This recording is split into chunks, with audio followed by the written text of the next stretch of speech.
Assalamualaikum warahmatullahi wabarakatuh. Alhamdulillahilladzi hadana lihada wa ma kunna linahtadiya laula an hadanallah.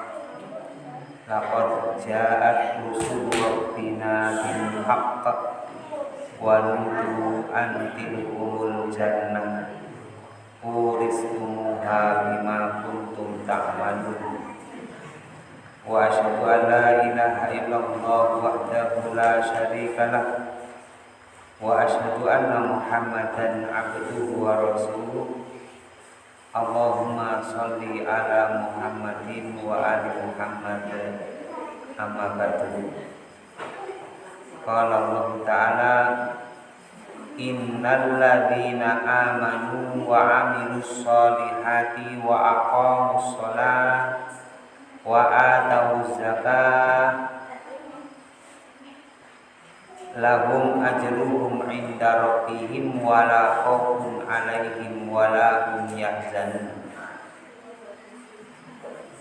Wa qala ta'ala, tilka hududullahi wa may yuti'illaha wa rasulahu yudkhilhu jannatin tajri min tahtihal anhar khalidina fiha wa dzalikal fawzul 'azim. Wa may ya'sillaha wa rasulahu wa yata'adda hududahu yudkhilhu naron khalidan fiha wa lahu adzabun muhin. Alhamdulillah, kaum muslimin rahimakumullah, kita bersyukur kepada Allah Ta'ala. Malam hari ini kita masih mendapatkan karunia nikmat rahmat dari Allah Ta'ala. Kita diberi kelonggaran dan kemudahan untuk melakukan ibadah dan amal soleh. Thalabul ilmi yang menjadi kewajiban kita setiap orang yang beriman, setiap orang Islam, baik laki ataupun perempuan. Thalabul ilmi fardhun ala kulli muslimin. Setiap muslim, laki perempuan, mempunyai kewajiban untuk thalabul ilmi. Bahkan Rasulullah sallallahu alaihi wasallam mengingatkan, man salaka thariqan yaltamisu fihi ilman sahalallahu lahu thariqan ilal jannah. Orang yang menempuh perjalanan untuk mencari ilmu dalam urusan agamanya, maka akan diberi kemudahan oleh Allah, kemudahan jalan untuk masuk surga. Dalam hadis yang lain Rasulullah SAW mengingatkan, man ghoda awroha, barang siapa yang berpagi-pagi atau bersore-sore fi thalabil ilmi, dalam hal mencari ilmu, bahwa fisabilillah, maka dia itu berada di jalannya Allah Ta'ala sampai dia itu balik, sampai dia itu pulang. Artinya ketika kita berusaha untuk melakukan kebaikan dan amal soleh, termasuk di dalamnya adalah thalabul ilmi, itu merupakan rahmat dan karunia dari Allah Subhanahu wa Ta'ala yang wajib untuk kita bersyukur dengannya. Bapak Ibu kaum muslimin rahimakumullah, Allah Subhanahu wa Ta'ala menjanjikan aman. Allah Subhanahu wa Ta'ala menjanjikan keselamatan hidup di dunia dan di akhirat. Dijanjikan oleh Allah tidak ada kekhawatiran, tidak ada kesusahan, tidak ada ketakutan, tidak ada kesengsaraan hidup.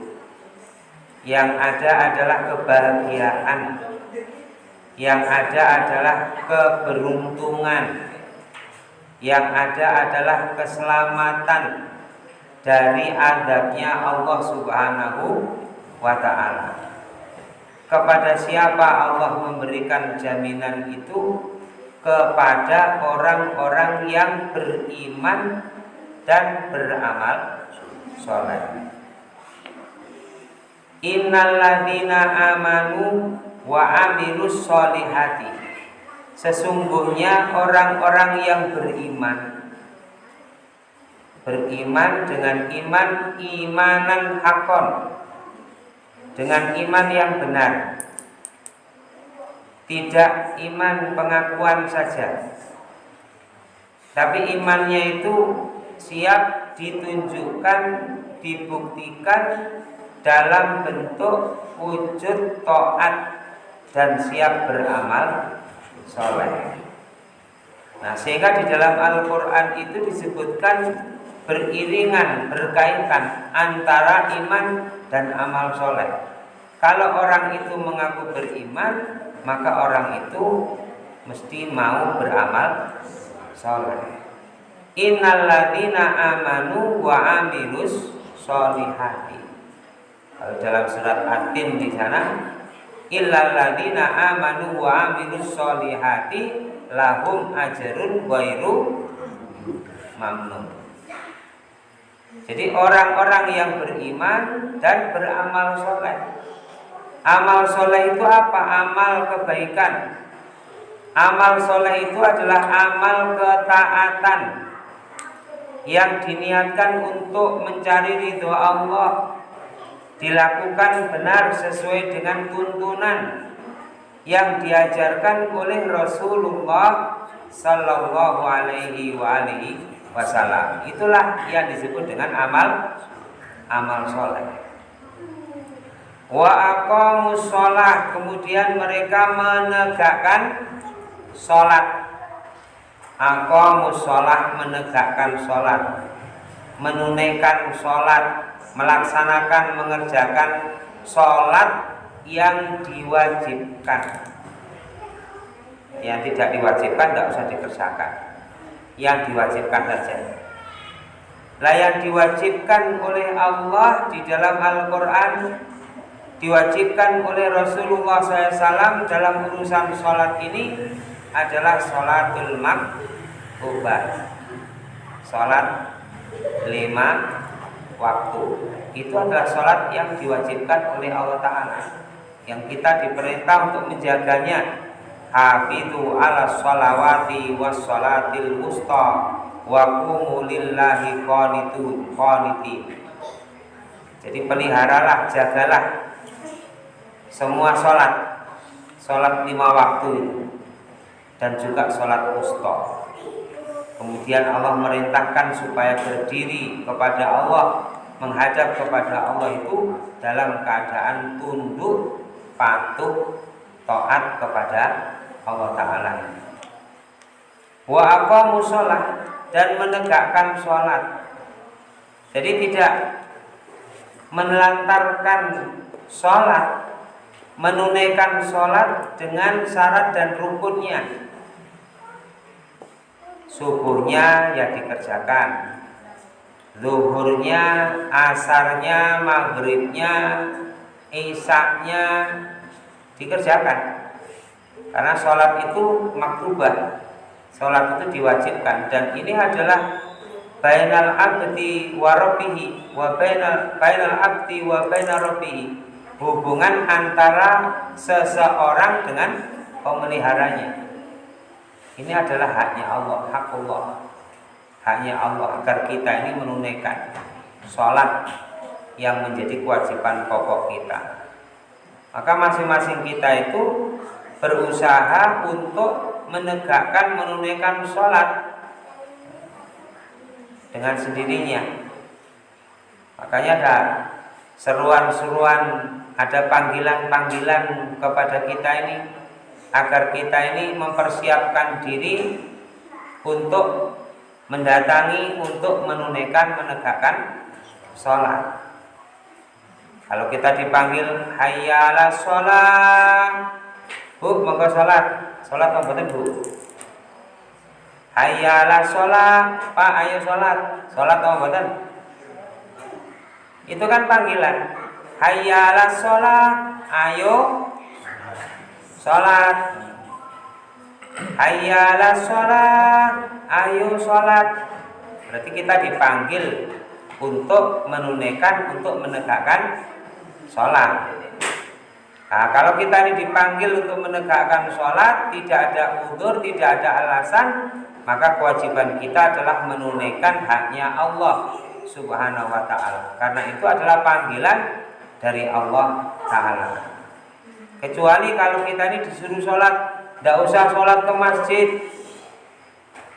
Jadi tidak usah sholat ke masjid, sholatlah di rumah-rumah panjenengan sedanten.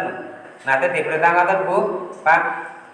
Nanti dereng jenengan sholat teng griya mawon, mboten usah sholat kan masjid. Nanti diperintahkan atau mboten? Corona. Nek enten corona dikeke sholat kan griya ngoten nggih, mboten sholat ten masjid. Nah, enten muadzin itu menyuruh kita untuk sholat di rumah. Jadi bukan karena sebab corona, bukan karena sebab hal-hal sesuatu yang terjadi pada kita, tetapi karena ada sebab tertentu. Sehingga muadzin itu disunahkan untuk menyuruh sholat di rumah. Sholat nang omah, itu kalau dalam bahasa adanya sallu fi buyutikum, sallu fi buyutikum, hayya 'alal falah, hayya 'alal falah, dan seterusnya. Jadi itu adalah seruan sallu fi buyutikum. Jenengan itu sholat nang omah, mboten usah sholat ke masjid. Artinya kalau hayya 'alas shalah, ayo sholat. Tapi kalau sallu fi buyutikum, sholat nang omah. Itu dikumandangkan pada waktu sesudah ucapan asyhadu anna Muhammadar Rasulullah,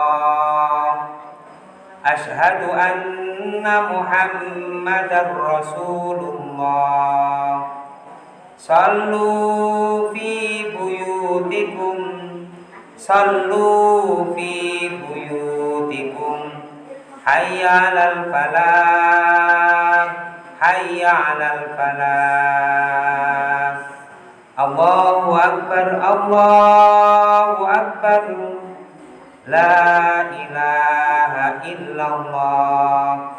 Nah, jadi kalau ada muadzin yang mengumandangkan adzan kados wonten niku wau, alhamdulillah salate ora usah nang masjid, ning salate nang omah. Niku wedal wanci kapan? Wedal wanci udan. Jadi sunnahnya pada masa Rasulullah SAW, demikian juga para sahabat Nabi, ketika situasi kondisi hujan, sunnahnya muadzin tukang adzan itu tidak mengumandangkan hayya 'alas shalah, tapi mengumandangkan sallu fi buyutikum. Niku praktek amale Kanjeng Nabi, praktek amale para sahabat. Nek wancine salat barengan kalih napa Bu? Barengan kalih udan. Mau demut-demut nggih. Dadi nek enten udan wonten niku hayya 'alas shalah niku dibusek diganti sallu fi buyutikum. Wonten sallu fi buyutikum niki ten pundi-pundi nggih dereng umum wonten. Nggih to? Nggih Bu. Dereng umum to? Ayo te mesti putih jenengan tingali mboten umum niki. Kecuali nek kula panjenengan pun ngaos pun mangertosi dalil-dalil sunahe Kanjeng Nabi sallallahu alaihi wasallam. Niki sing biasane adzan monggo dititeni ngeten niki. Niki tambahan ilmu enggal ngoten. Jadi waktu hujan itu disunahkan untuk mengucapkan shollu fi buyutikum, bukan hayya ala sholat. Nah, kenapa kok shollu fi buyutikum kok mboten hayya ala sholat? Sebab nek lafal niku hayya ala sholat, ayo sholat, ngoten. Monggo sholat. Jenengan kudu budal, ngoten lho. Ayo sholat. Kita ajakan nggih. Ayo, monggo Pak, sholat Pak. Nggih budal, kudu budal ngoten niku.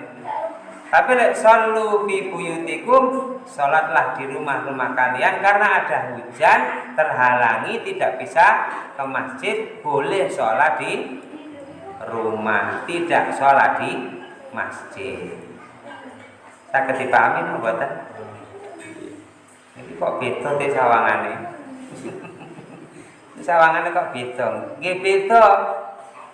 Yang ngaji kali mboten ngaji beda ngoten lho nggih. Jadi orang yang berilmu alladzina ya'lamuna walladzina la ya'lamuna la yastawun. Orang yang berilmu dengan orang yang tidak berilmu itu tidak sama, ngoten. Lho kok aneh?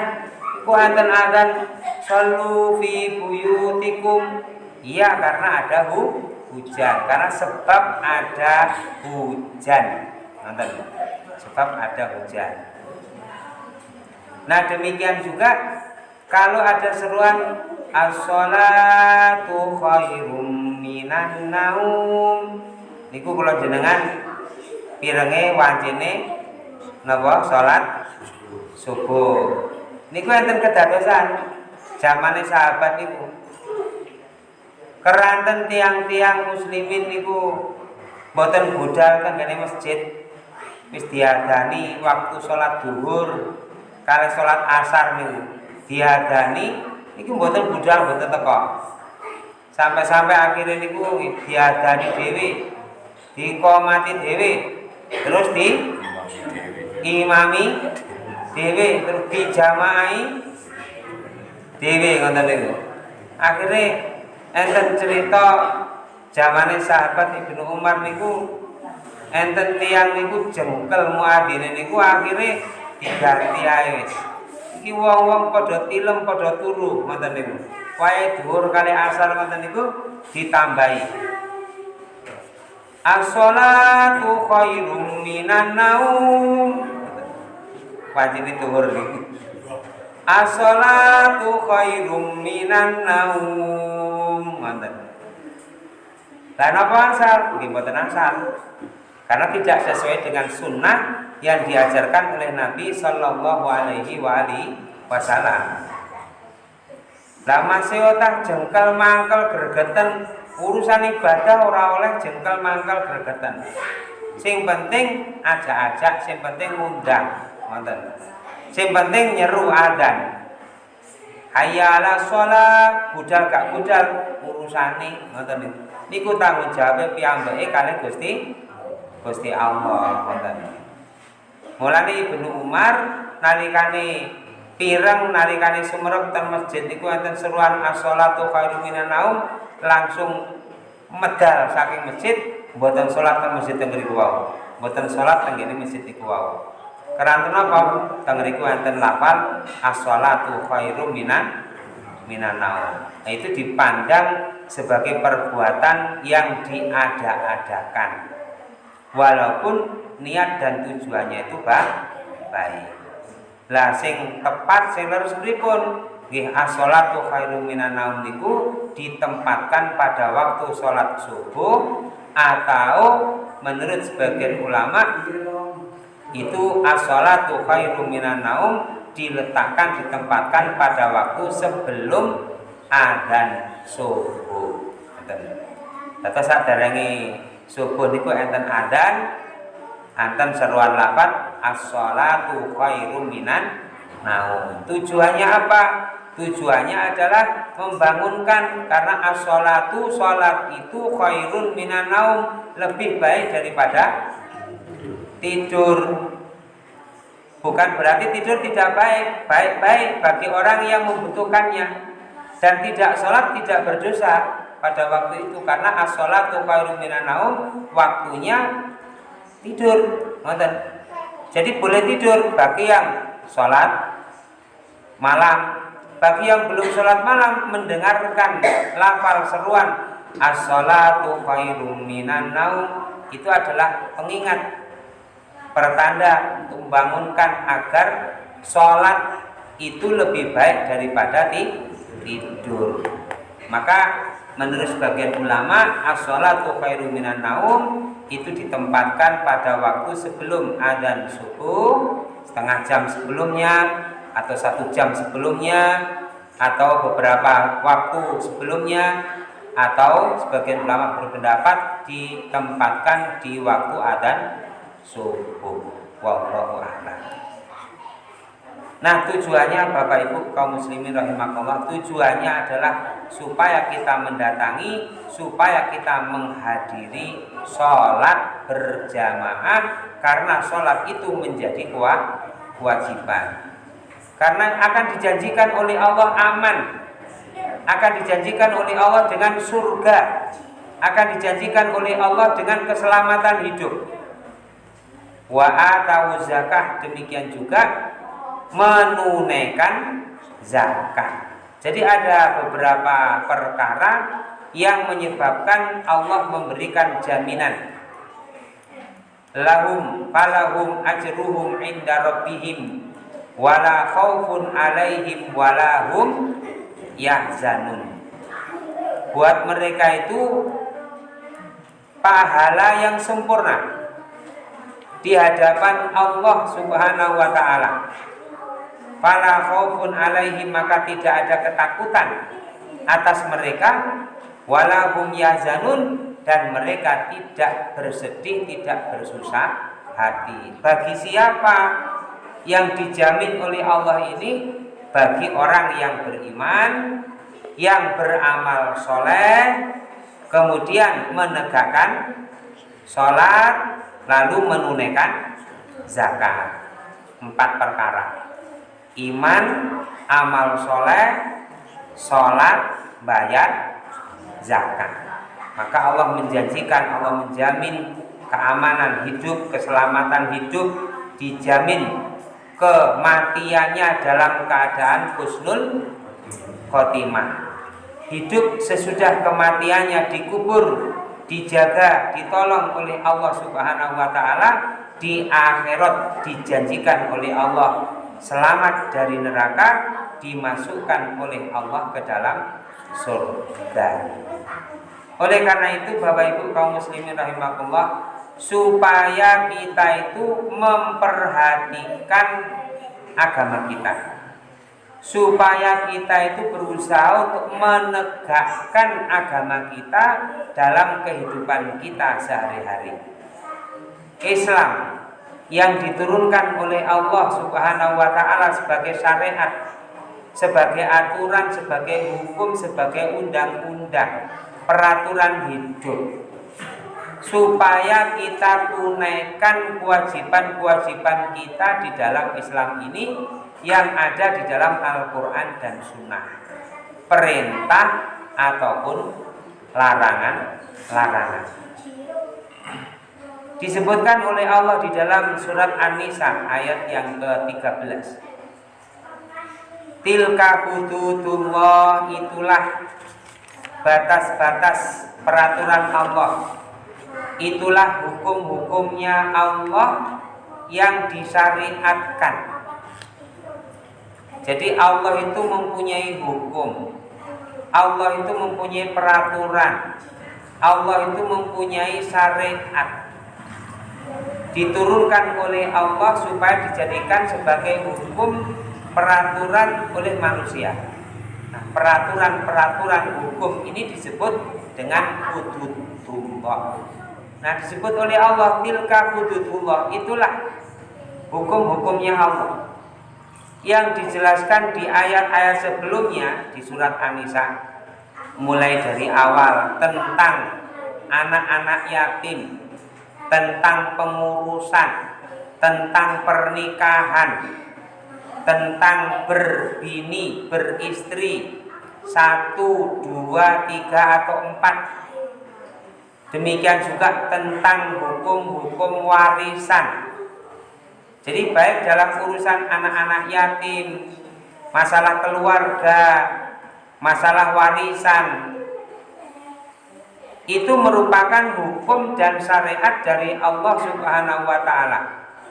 Maka wa may yuti'illaha wa rasulahu, barang siapa yang mentaati Allah dan Rasulnya dalam pengurusan anak yatim, supaya taat kepada Allah dan Rasulnya, tidak boleh bersikap semena-mena terhadap anak yatim, memberikan hak-haknya anak yatim pada waktu baliknya, pada waktu masanya.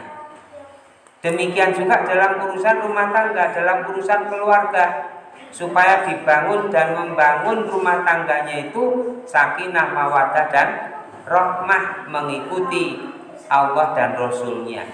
Keluarganya dalam keadaan taat kepada Allah dan Rasulnya. Demikian juga masalah warisan. Warisan, dibaginya warisan itu berdasarkan syariatnya Allah Ta'ala. Membagi warisan sesuai dengan sunnah, sesuai dengan apa yang diperintahkan oleh Allah dan Rasulnya. Itu adalah taat kepada Allah. Maka kalau dalam urusan semuanya ini kita taat kepada Allah, kita mengikuti Allah dan Rasulnya, maka yudkhilhu jannatin tajri min tahtihal anhar. Maka Allah akan memasukkan dia itu ke dalam surga. Surga yang mengalir di bawahnya itu bermacam-macam sungai. Nah, kalau sudah dimasukkan oleh Allah ke dalam surga, khalidina fiha, mereka hidup kekal di dalam surga.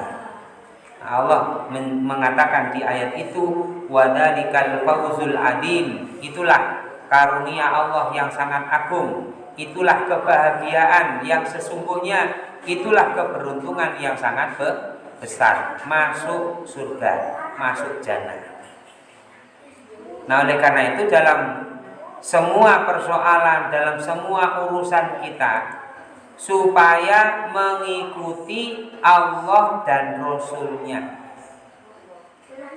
Kalau kita ini berserah diri kepada Allah, kadang-kadang dalam urusan ibadah mahdoh kita mengikuti Allah dan Rasulnya, tetapi dalam urusan ibadah muamalah ghairu mahdoh, misalnya bagi warisan, ternyata bagi warisannya tidak mengikuti Allah dan Rasulnya. Padahal urusan pembagian warisan itu sudah ada aturan, sudah ada ketetapannya di dalam Al-Quran dan hadis-hadis Nabi Sallallahu Alaihi Wasallam. Bagi suami yang ditinggal mati oleh istrinya berhak mendapatkan jatah sekian, anaknya jatah sekian, yang ahli warisnya jatahnya sekian-sekian. Itu sudah ditetapkan di dalam Al-Quran dan sunnah Nabi Sallallahu Alaihi Wasallam. Maka termasuk urusan pembagian waris ini, nah kita ini harus mengikuti Allah dan Rasulnya. Cuman kadang-kadang dan kebanyakan urusan pembagian warisan itu lebih banyak berdasarkan atas dasar kerelaan. Sing penting rela, sing penting ridho, tur oleh bagian sama rata. Padahal tidak demikian menurut syariat, menurut Islam ini. Urusan-urusan hidup kita ini kalau mengikuti Allah dan Rasulnya, maka dijanjikan oleh Allah dengan jannah. Demikian juga dalam urusan-urusan persoalan yang lain. Kalau misalnya kita punya anak banyak, anak banyak itu 2, 3, 4 atau berapa. Kemudian kita sebagai orang tua memberikan sesuatu dari nilai dunia kepada anak-anak kita itu kita usahakan untuk bersikap adil. Kadang-kadang yang namanya orang tua itu pilih kasih. Yang satu dikasih, yang lainnya tidak diberi. Yang satunya dikasih yang lebih istimewa, kemudian yang lainnya tidak dikasih, hanya sekedarnya. Bahkan ada yang dikasih kemudian yang lain dari anak-anaknya itu tidak dikasih.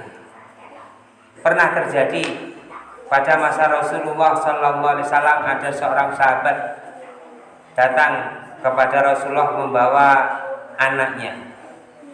Ya Rasulullah, anak saya ini saya beri sesuatu dari nilai dunia saya.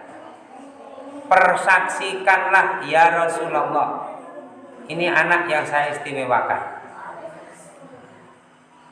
Kemudian Rasulullah SAW bertanya, apakah kamu juga memberikan hal ini seperti ini kepada anak-anakmu yang lainnya ini? Oh tidak ya Rasulullah, tidak. Maka kata Rasulullah, la ashadu, saya tidak mau bersaksi, saya tidak mau menyaksikan ala zulmi wal jaur, atas dasar kelacutan dan kezaliman. Ini termasuk kalau memberikan sesuatu kepada anak tidak merata, tidak adil, walaupun jatahnya tidak harus sama. Itu adalah satu bentuk kezaliman orang tua terhadap anak. Sebab itu akan menimbulkan hasad. Kalau yang satu diberi kemudian yang lain tidak diberi, maka yang lainnya yang tidak diberi itu akan timbul hasad, iri, dengki. Maka Rasulullah SAW mengingatkan supaya bersikap adil dalam hal atiyah, dalam hal pemberian kepada anak-anak ini. Sampai beliau mengatakan, ala yasurru laka, apakah alaisa yasurru laka, apakah kamu ingin kalau mereka nanti membuat kamu itu bahagia? Bahagia di dunia juga bahagia di akhirat. Bala ya Rasulullah, benar ya Rasulullah. Fasawi bainahum, maka bersikaplah adil di antara mereka. Ini kadang-kadang orang tua tidak bisa berbuat adil, tidak bersikap adil terhadap anak-anaknya ini. Bapak Ibu kaum muslimin rahimakumullah, ini termasuk ajaran Islam. Ini termasuk dinul Islam. Dalam semua persoalan itu Islam itu menata dan mengatur. Urusan pribadi, urusan berpakaian, urusan rumah tangga, urusan pengaturan anak-anak yatim, urusan urusan mawaris dan lain sebagainya. Semuanya itu sudah ada aturannya di dalam Islam. Nah, tinggal kita itu mengikuti saja. Kalau kita ikut aturan-aturan Islam, maka kita akan bahagia, dimasukkan oleh Allah ke dalam surga, wadzalikal fawzul adzim.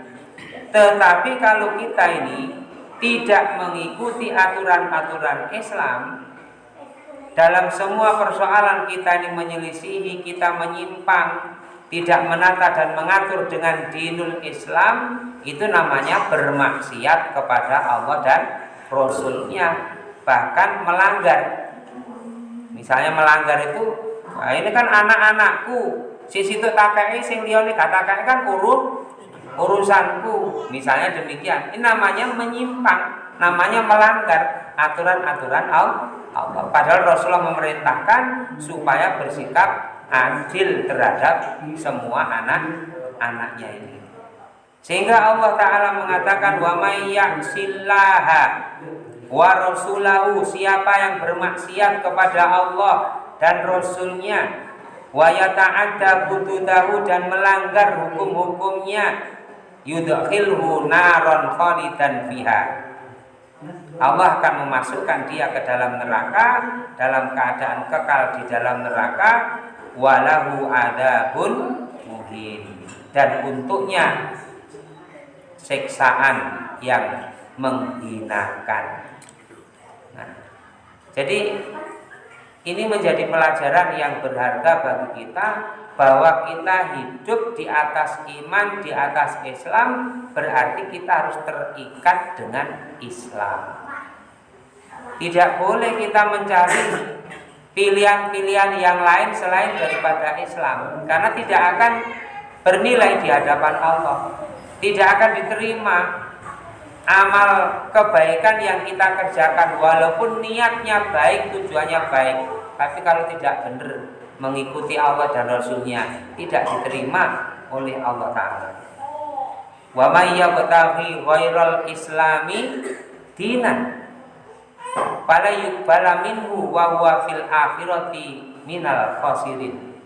Jadi siapa yang memilih, siapa yang mencari, siapa yang mengikuti atau beramal tidak sesuai dengan dinul Islam, menyimpang menyelisihi Allah dan Rasulnya, fala yuqbala minhu, maka tidak akan diterima oleh Allah. Darinya tidak akan diterima. Amalannya sia-sia. Amal kebaikannya tidak ada pahalanya. Kenapa? Karena tidak sesuai dengan tuntunan, tidak sesuai dengan syariat, tidak sesuai dengan din al-Islam ini, maka tidak diterima amalannya. Ghairu makbulah, mardudah, tertolak amalannya ini. Kemudian Allah katakan juga di ayat tersebut, wa huwa fil akhirati minal khasirin. Dia di akhirat ini termasuk orang-orang yang merugi. Nah, jadi kita akan menjadi orang yang rugi di dunia dan di akhirat kalau kita ini tidak mengikuti Allah dan Rasulnya. Karena mengikuti Allah dan Rasulnya, mengikuti dinul Islam ini, itu adalah nikmat, rahmat, dan karunia yang sangat besar, khusus pilihan dari Allah. Dan tidak tanggung-tanggung Allah menjanjikan menukar orang yang sudah dibeli oleh Allah itu dengan surga. Itu yang lebeti ayat surat At-Taubah. Ini betul lepat ayat 111. Innallaha ashtara minal mu'minin, sesungguhnya Allah itu membeli orang-orang yang beriman. Jadi orang-orang yang beriman itu sebenarnya dibeli oleh Allah Ta'ala. Hartanya dibeli oleh Allah dengan surga. Jiwanya dibeli oleh Allah juga dengan surga. Harga yang ditawarkan, harga yang diajukan, yang diberikan sebagai pengganti dari orang-orang yang beriman dari harta dan jiwanya, itu adalah bi annalahumul jannah, surga. Nah, kalau panjenengan diparingi swarga purun apa mboten ngoten mawon? Diganti napa donya kula panjenengan, awak kula panjenengan, owah-owahe kula panjenengan, rekosane kula panjenengan, terus diganti kali Gusti Allah kali swarga niku purun apa mboten ngeten-ngeten? Dijanjikan oleh Allah dengan surga. Allah sudah menyatakan di dalam Al-Qur'an bahwa orang yang dimasukkan oleh Allah ke dalam surga, faman zuhziha 'anil nari wa udkhilal jannah faqad faza. Orang yang dijauhkan dari neraka, artinya diselamatkan dari adabnya Allah Ta'ala, dan dimasukkan oleh Allah ke dalam surga, faqad faza, maka sungguh orang itu sangat beruntung, orang itu berbahagia. Paling bahagianya seseorang itu selamat dari neraka, masuk ke dalam surga. Bapak Ibu kaum muslimin rahimakumullah, hidup di akhirat itu, negeri akhirat itu, yang menguasai secara mutlak itu adalah Allah. makhluknya Allah satu pun tidak diberi peran untuk menguasai sedikit pun. Jadi di akhirat itu tidak ada yang jadi RT, itu tidak ada. Pak RT di akhirat tidak ada. Apalagi Pak Lurah, di mana? Dulu Pak RT apa nggih? Nah, Pak Polo. Di akhirat tidak ada polo. Akhirat polo swarga, polo neraka mboten. Atau lurah, nanti tidak ada. Duri lurah mari napa? Camat, nanti nggih. Terus bupati, presiden di negeri akhirat itu tidak ada. Jadi tidak ada yang mempunyai kekuasaan, tidak ada yang mempunyai jabatan sedikit pun nanti di akhirat. Karena di akhirat itu yang menjadi raja, Maliki Yaumiddin adalah Allah Subhanahu wa ta'ala. Jadi tidak ada yang bisa disombongkan nanti di akhirat itu. Mentang-mentang jadi lurah, mentang-mentang jadi bupati, mentang-mentang jadi presiden, mentang-mentang berkuasa, akhirnya bertindak, bersikap sewenang-wenang. Di akhirat tidak bisa bersikap demikian. Semuanya sama, sama-sama di hadapan Allah nanti diadili di akhirat itu. Semuanya sama, sama-sama nanti akan dimintai pertanggungjawaban oleh Allah Ta'ala. Yang berkuasa akan ditanya tentang kekuasaannya, yang mempunyai kekayaan akan ditanya tentang kekayaannya. Demikian juga dalam semua persoalan akan dimintai pertanggungjawaban di hadapan Allah Subhanahu wa ta'ala. Semuanya nanti akan menjadi orang-orang napa nggih enten pengadilan itu napa? Orang-orang yang teradili. Semuanya nanti akan teradili, termasuk kita ini. Jadi tidak ada yang bisa disombongkan, tidak ada yang bisa dibanggakan, kecuali kalau kita ini mendapatkan rahmat dari Allah Subhanahu wa ta'ala. Maka kalau kita diberi kesempatan hidup cuma sekali ini, tidak kita pergunakan untuk beribadah, tidak kita gunakan untuk beriman dan beramal soleh dan menegakkan apa yang diperintahkan oleh Allah dan Rasul-Nya, maka minal khasirin, termasuk atau menjadi orang-orang yang merugi. Rugi kalau kita hidup tidak untuk ibadah. Rugi kalau kita hidup ini tidak kita gunakan untuk taat, tunduk dan patuh kepada Allah. Maka kita harus semangat. Harus semangat ibadah ini, harus semangat. Wajibnya sholat nggih semangat. Wajibnya ngaji nggih semangat. Ibadah niku mboten wajibnya nek maghrib, isya utawi subuh mawon, duhur, asar ibadah.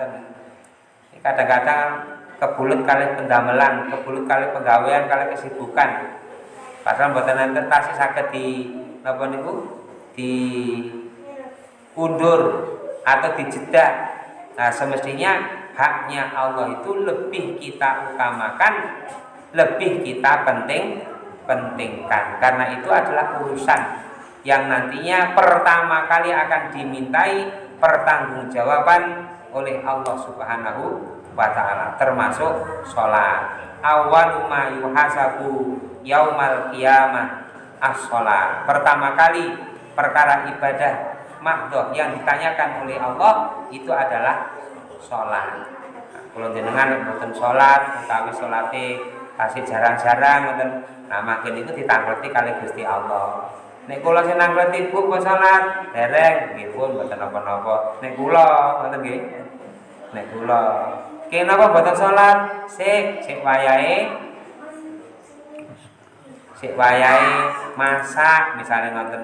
Nggih pun mungkin enggal sholat nggih niku nek kula. Tapi kalau Allah yang bertanya ngoten.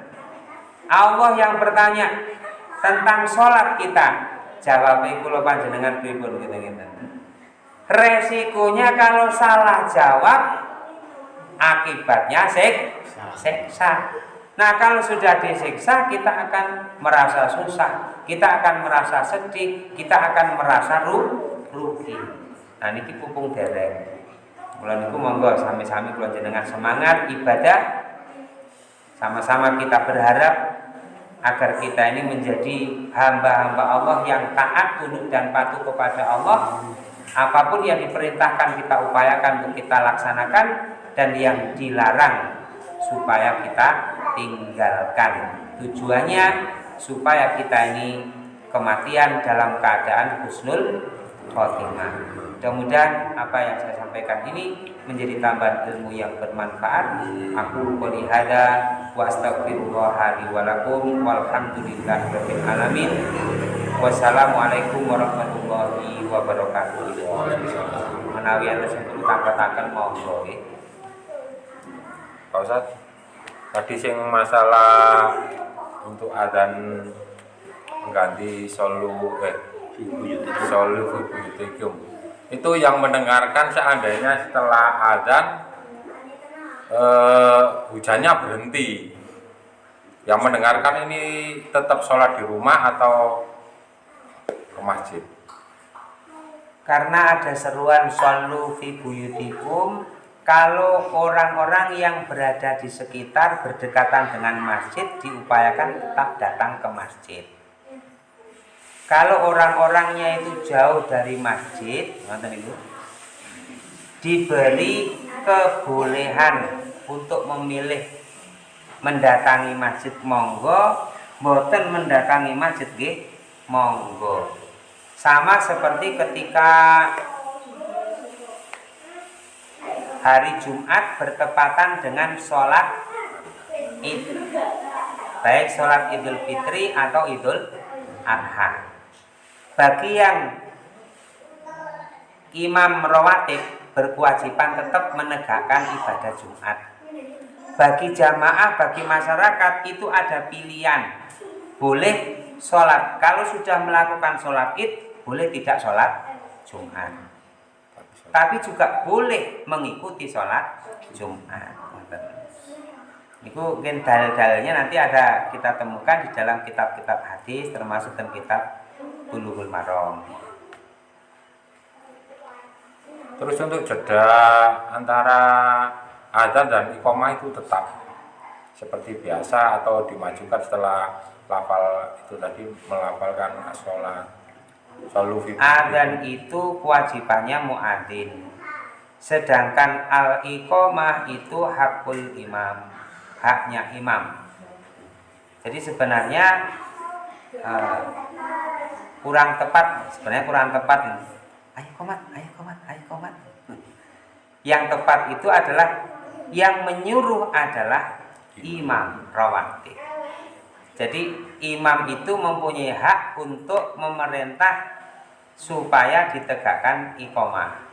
Jadi yang berhak untuk memerintah atau menetapkan al-iqamah itu adalah imam, bukan sama-sama makmum, bukan, tapi itu adalah imam.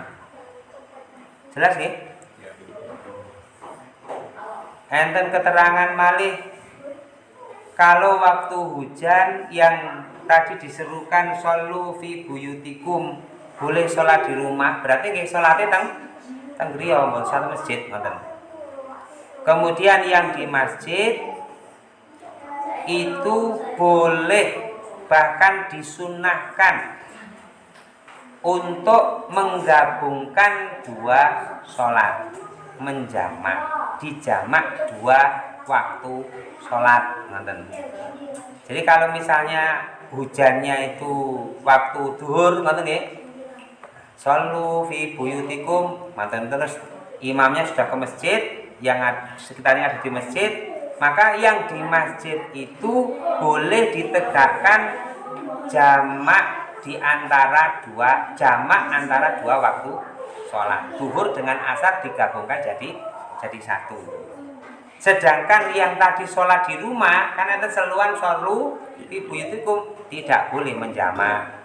Itu hanya khusus bagi yang di masjid bersama dengan imam rawatib. Nah, niku dalil-dalilnya hadisnya Nabi di dalam kitab Sahih Muslim, di dalam kitab Sahih Bukhari, dan Rasulullah SAW itu jamaah bainal maghrib wal isya, jamaah bainal duhri wal asri, sholat duhra wal asri jami'an bila khaufin bila safarin bila matori. Itu menunjukkan bahwa karena sebab hujan itu boleh menjamak di antara dua waktu sholat, dan itu dipraktekkan oleh Nabi. Ini kalau jenengan ngelaksakan kadang-kadang nggih rodok saru ngoten, paling mboten kebiasaan. Nggih to? Nggih Bu. Jamak namanya jamak mator. Jadi jamak itu ada jamak safar, ada jamak marid, ada jamak mator. Dan ini boleh dilakukan. Jamak marid jenengan loro nemen ngoten niku. Jamak saja sholatnya. Karena apa? Untuk meringankan keadaan. Sakit itu udur, boleh menjamak ngoten. Sholatnya digabung, maksudnya ngoten. Kemudian jamak safar, jamak karena bepergian, digabung sholatnya, dikosor boleh. Nah, kemudian juga ada jamak khauf. Jamak khauf itu dilakukan karena ada pertempuran atau perang, namanya sholat khauf. Nah, yang keempat itu ada jamak mator karena hujan. Nah, ini kuwi sing kula terangaken. Karena hujan boleh digabungkan antara dua waktu sholat. Cuman dilakukan di masjid, tidak dilakukan di rumah masing-masing. Jelas Bu, Pak? Iki ajaran apa meneh kok beda meneh niki. Nggih beda, iki jane beda niki. Lek kula jenengan ngaos insyaallah beda. Lah dalile nek apa ora? Monggo ngaji nggih kula dudukaken dalile. Insyaallah kathah dalile tenggene Quran nggih wonten surat An-Nisa niku mangke terlebet ngriku wonten tenggene kitab Sahih Bukhari dan Muslim niku nggih wonten Ashahul Kutubil Musannafah, kitab sing luwih sae, lebih sah ngoten. Paling sahnya kitab niku kitab Bukhari dan kitab Muslim ngoten. Jadi kalau diterangkan Rasulullah mengamalkan, tidak boleh kita ragu-ragu untuk mengamalkan apa yang dilakukan oleh Rasulullah sallallahu alaihi wasallam. Wonten malih saya perlu tangkataken? Nggih, monggo.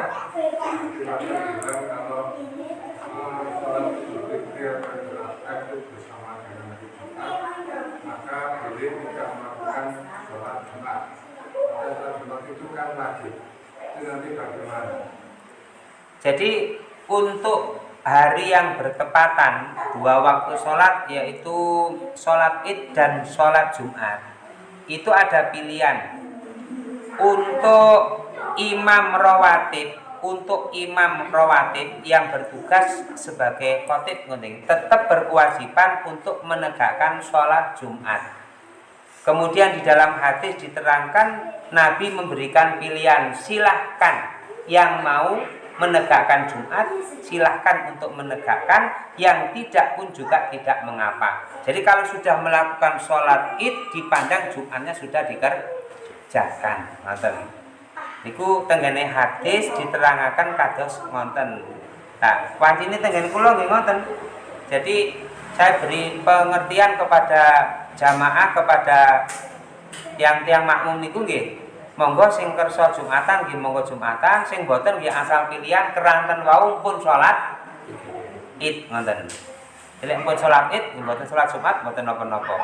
Ning nek misale badine salat Jumat malih nggih mboten napa-napa. Cekap nggih. Lintune wonten tangketaken monggo.